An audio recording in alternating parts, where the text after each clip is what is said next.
إن الحمد لله نحمده ونستعينه ونستغفره ونعوذ بالله من شرور أنفسنا ومن سيئات أعمالنا من يهد الله فلا مضل له ومن يضلل فلا هادي له أشهد أن لا إله إلا الله وحده لا شريك له وأشهد أن محمدا عبده ورسوله لا نبي بعده اللهم صل وسلم وبارك على نبينا محمد وعلى آل نبينا محمد في العالمين إنك حميد مجيد. أيها الإخوان رحمني ورحمكم الله، أوصيكم وإياي بتقوى الله لعلكم ترحمون، كما قال الله تعالى في كتابه الكريم: أعوذ بالله من الشيطان الرجيم، بسم الله الرحمن الرحيم. يا أيها الناس اتقوا ربكم الذي خلقكم من نفس واحدة وخلق منها زوجها وبث منهما رجالا كثيرا ونساء واتقوا الله الذي تساءلون به والأرحام إن الله كان عليكم رقيبا. Alhamdulillah, segala puji kita haturkan, kita panjatkan kepada Allah Subhanahu wa Ta'ala atas segala limpahan rahmat dan nikmat yang kita rasakan dengan sampai saat ini. Salawat serta salam tak lupa kita haturkan kepada junjungan kita Nabiullah Muhammad sallallahu alaihi wasallam, yang mana atas usaha kerja keras beliau sehingga kita yang berada di tempat ini dapat mendapatkan nikmat yang paling tinggi, yaitu nikmat iman dan nikmat Islam. Hadirin jamaah Jumat rahimani wa rahimakumullah. Tentunya di dalam kehidupan kita saat ini, bahkan mungkin sebelum kita bekerja, yang pertama kali kita pikirkan adalah target. Apa yang mau kita capai setahun ke depan, 2 tahun ke depan, 10 tahun ke depan. Karena manusia tanpa target seakan-akan dia membangun sesuatu tanpa fondasi. Begitu pula dengan kehidupan kita saat ini. Kita harus selalu memiliki target dunia maupun target secara akhirat. Kalau target kita di dunia, pastinya kita semua punya target yang mana kita bisa hidup enak, pikiran tenang, ibadah santai. Itu semua target. Tapi kalau di akhirat, kita pun harus punya target. Jangan sampai kita tidak memiliki target sehingga ada beberapa orang mengatakan masuk surga aja syukur. Mungkin di antara kita pun pernah mengatakan seperti itu, bahwa kita itu sebelum memulai, sebelum melangkah, kita sudah pesimis. Nah, kalau misalnya target tersebut, kalimat pesimis tersebut kita lempar ke target dunia kita, mungkinkah kita berada atau kerja di tempat yang sebaik ini? Tidak. Semuanya itu harus ada target dan harus ada langkah awal untuk mendapat atau mencapai target. Kalau cuma target, tapi tidak ada langkah awalnya, ibaratnya kita sudah menggambar rumah, mendesain rumah sedemikian rupa dengan detail yang sangat baik. Tetapi kita tidak mau beli semennya, tidak mau beli batu batanya, entah karena mungkin kita merasa mana batu bata yang bagus, mana semen yang bagus. Kita tidak berani melangkah sehingga kita tidak akan dapat itu yang namanya rumah. Begitupun dengan akhirat. Yang pertama kali kita harus target. Karena tanpa target kita akan kehilangan arah.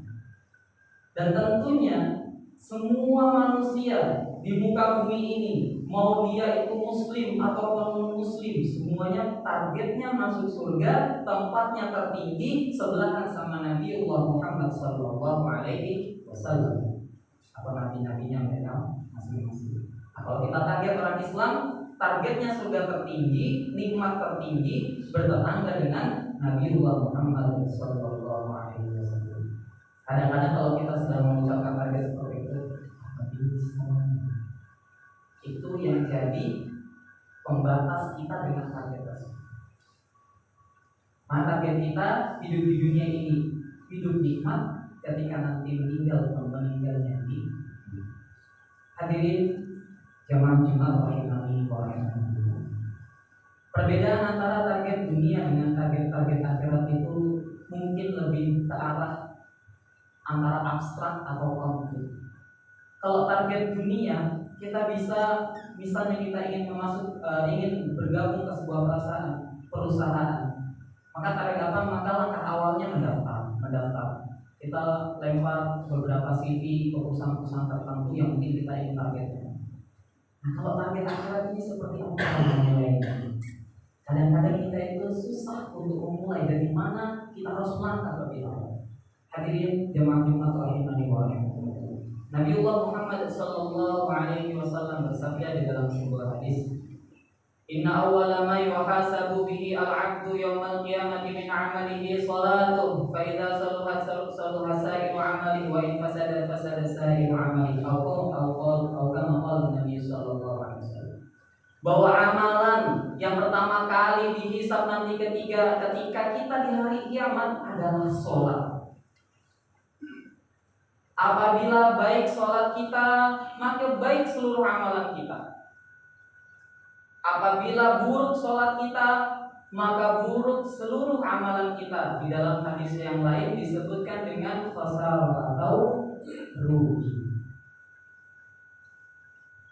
Maka kita harus punya indikator bahwa target kita nanti untuk di akhirat, target utamanya, indikator utamanya adalah sholat. Kenapa kok harus dengan sholat? Karena satu-satunya amal yang kita lakukan di muka bumi ini, satu-satunya amal yang kita lakukan dalam keseharian kita, sholat adalah amalan yang Allah Subhanahu wa ta'ala tidak wahyukan lewat Jibril, tidak diwahyukan melalui Jibril. Akan tetapi Nabiullah Muhammad sallallahu alaihi wasallam Isra Mi'rajkan sampai kepada arsy-Nya Allah Subhanahu wa taala atau Sidratul Muntaha. Kemudian Allah langsung wahyukan kepada Nabiullah Muhammad sallallahu alaihi wasallam mengenai perintah salat. Begitu pentingnya salat. Hadirin jemaah rahimani wa rahimakumullah. Bagaimana bisa salat yang kita laksanakan dengan cara yang mungkin sederhana sekali bisa merubah kehidupan kita? Maka kita harus menanamkan satu hal, apapun yang Allah perintahkan, apapun yang Nabi sampaikan, pasti benar adanya. Dan Allah Subhanahu wa ta'ala berfirman di dalam Al-Quran, "Innas sholata tanha 'anil fahsya'i wal munkar." Kita semua tahu bahwa sholat akan mencegah perbuatan keji dan munkar. Ustaz, kita sudah sholat tapi kita masih suka bohong. Kita sudah sholat tapi kita masih suka lalai. Kita sudah sholat tapi kita masih kikir. Mungkin di antara bagian-bagian sholat kita ada hal-hal yang belum berkenan di mata Allah Subhanahu wa ta'ala. Mungkin dari niatnya, atau mungkin dari cara wudhu yang belum sempurna, atau dari pakaian kita, atau dari makanan yang masuk dalam tubuh kita masih belum sepenuhnya halal. Mungkin dari hal-hal tersebut kenapa kok sholat kita itu belum dapat mencegah kita dari perbuatan keji dan munkar. Akan tetapi dengan sholat apalagi kalau misalnya sholatnya di masjid, Allah Ta'ala berjanji di dalam Al-Quran, "Innama ya'muru masajidallah man amana billah wal yawmil akhir." Orang-orang yang dia itu memakmurkan masjid itu termasuk orang-orang yang dia itu iman kepada Allah dan kepada hari akhir. Maka langkah awal kita untuk membenarkan target kita di akhirat nanti adalah dengan memperbaiki sholat kita terlebih dahulu, mulai dari sebelum sholat, yaitu berwudu, bersuci, kita menyempurnakan suci kita. Kemudian ketika kita memasuki waktu sholat, alangkah lebih baiknya kalau kita ingin sholat secara berjamaah. Kalaupun misalnya memang sulit untuk berjamaah, tetap laksanakan sholat dimanapun kita berada. Walaupun cuma sendiri, berdua, apalagi lebih baik bertiga. Kemudian perbaiki lagi. Jadi ada next step-stepnya, step by step. Tidak tiba-tiba kita langsung sholat gitu. Perbaiki lagi mungkin bacaan kita yang ada yang kurang benar, atau gerakan sholat kita yang kurang sempurna. Barangkali ketika kita sholat malah mengganggu orang. Ada orang sholat tapi dia malah mengganggu orang. Apa itu? Orang yang sholat tapi dia diam. Dia sholat untuk menunjukkan kepada orang lain bahwa dia orang yang sholat. Dia sholat untuk menunjukkan kepada